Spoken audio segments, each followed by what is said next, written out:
Assalamualaikum warahmatullahi wabarakatuh. Alhamdulillah. Wassalatu wassalamu ala rasulillah. Kita akan membela atau berpihak pada Said Didu. Tampaknya Said Didu ini akan bisa mengubah atau mempengaruhi jalannya sejarah politik Indonesia modern di era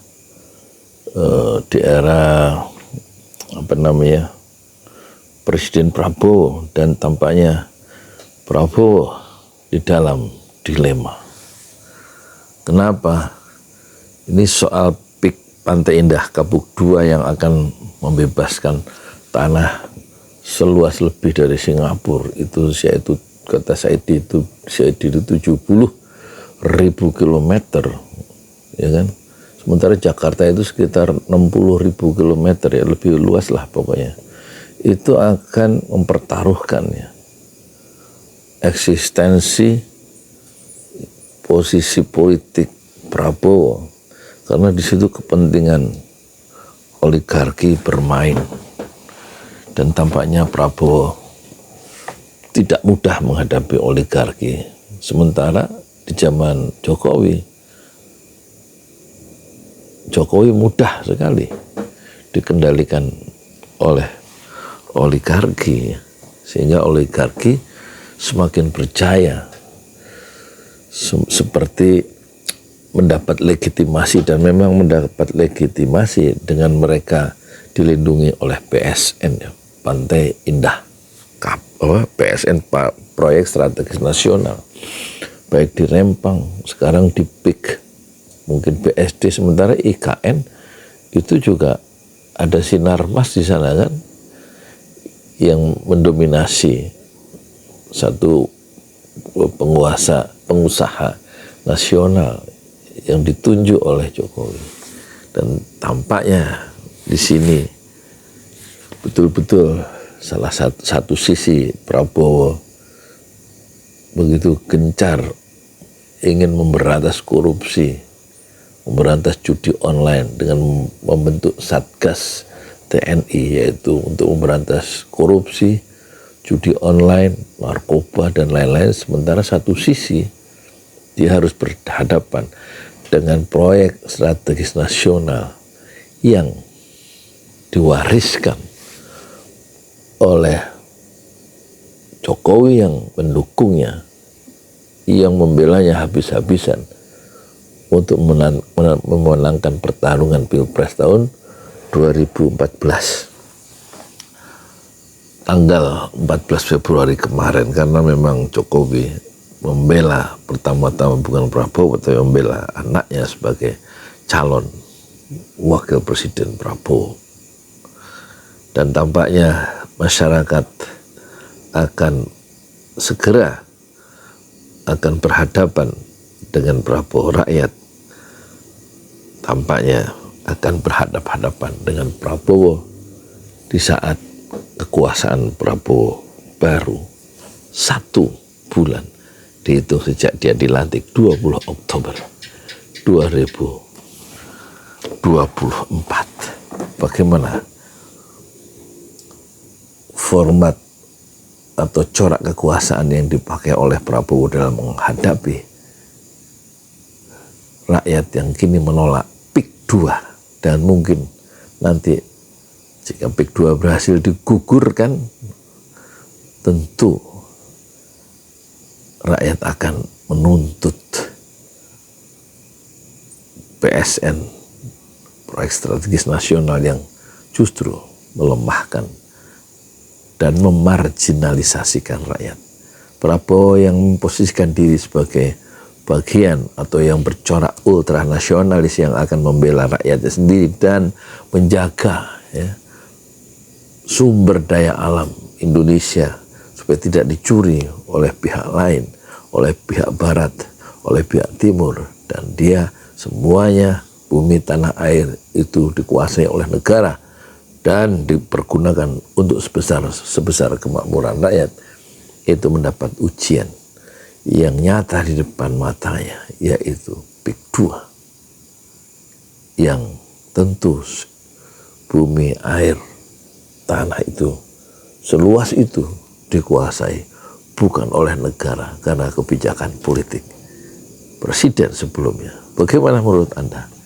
Kalau menurut saya belum komentar dulu. Saya mau sholat tahajud dulu. Assalamualaikum warahmatullahi wabarakatuh. Di jalan Allah.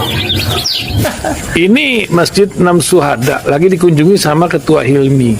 Modal awalnya berapa Pak Yudi Pramuko? 750.000. 750.000 rupiah aja. Jadi ini 500 jutaan nih barang. Sekarang udah habis 310. Masya Allah, tuh udah pakai keramik, laponnya tinggal. Granit tuh kayak marmer. Tuh, Masya Allah nih, sampai juga kita ke sini. Masjid Enam Syuhada, ngapa namanya Masjid Enam Syuhada, Ya, Pak Yudi? kita mau mendokumentasikan perjuangan dakwah nama anak muda pengawal Habib Rizik Syihab itu. Masya Allah. Yang dibunuh sama orang jahat di kilometer 50. Kilometer 50 ya. Itu kan simbol memperjuangkan dakwah itu kita harus memberikan segalanya untuk Islam kan ya. Untuk Masya dakwah Islam. Allah. Dan nama anak muda itulah yang sudah memberikan segalanya untuk Islam. Masya Allah. Apa nanti nama pemuda itu ada juga di sini mungkin diterahkan? Mungkin namanya Enam Syuhada. Enam Syuhada itu, Ya. Enam Syuhada dipasang di sini, Enam Syuhada. Bipali, apa yang dikomentarin dari ini semua, Bipali? Masya Allah, luar biasa. Dari uang 700.000, kalau pengen ternyata bisa.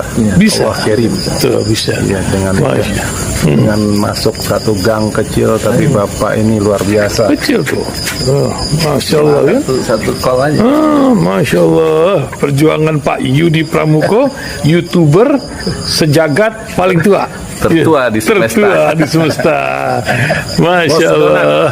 Tukang donat. Tukang donat. Tukang donat dari Paru. Ini saya laporkan dari lapangan ini, langsung dari Masjid Enam Syuhada. Masya Allah. Dan ini dia. Dalam kelihatan. Tuh, lihat tuh masjidnya. Tuh imamnya di situ tuh. Malam-malam lagi kita. Masya Allah. Masih kurang nih. Atapnya katanya transfer aja. Masjid Enam Syuhada sebentar lagi selesai. Dinding lubang angin sebagian sudah terpasang. Lantai 2 dan kemudian plafon termasuk lantai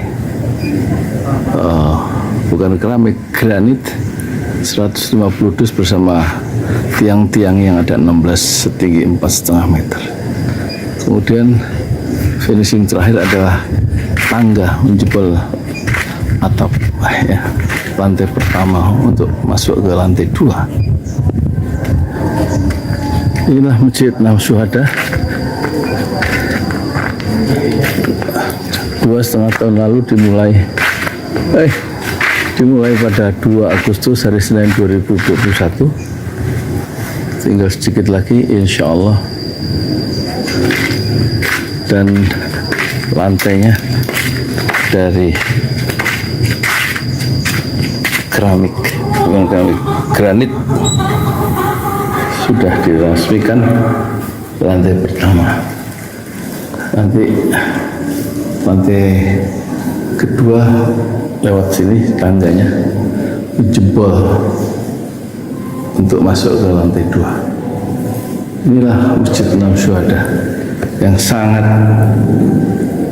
megah karena dari bahan-bahan pilihan kualitas nomor 1.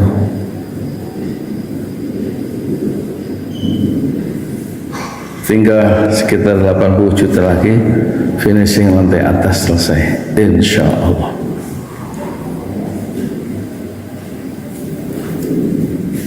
Ya, inilah Masjid Enam Syuhada yang sangat bersejarah ya